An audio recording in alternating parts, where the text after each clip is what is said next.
তৈরি করছি দারুণ একটা রেসিপি। এর জন্য প্রথমেই একটা পাত্রে কিছুটা আটা নিয়ে অল্প পরিমাণে নুন আর একটু জোয়ান দিয়ে দিলাম।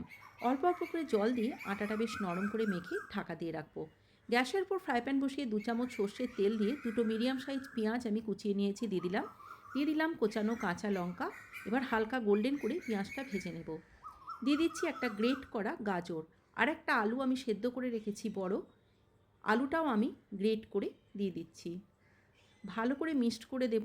এর মধ্যে দেব পরিমাণ মতো নুন, দিয়ে দেবো একটু রোস্টেড মশলা, যেটা জিরে ধনে শুকনো লঙ্কা ড্রাই রোস্ট করে আমি গুঁড়িয়ে রাখি।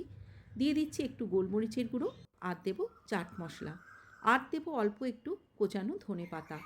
এবার এটা খুব ভালো করে শুকনো করে পুরটা আমাদের রেডি করে নিতে হবে। দেখুন একদম শুকনো করে পুরটা আমার রেডি হয়ে গেছে। এখন এটা নামিয়ে রাখছি।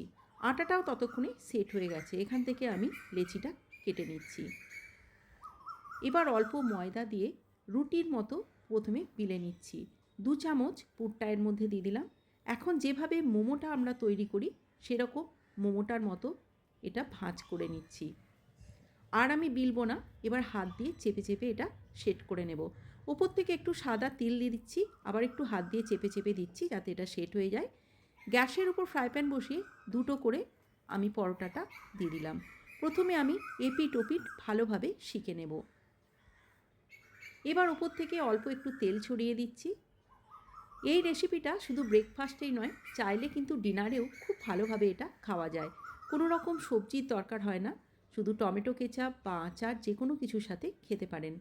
আবার এটা উল্টে দিলাম। উল্টো দিকটায় আবারও অল্প একটু তেল ছড়িয়ে দেব। খুব সামান্য তেলে এই ব্রেকফাস্টটা কিন্তু তৈরি হয়ে যায়। এবার উল্টে পাল্টে বেশ লাল লাল করে সেঁকে তুলে নিচ্ছি।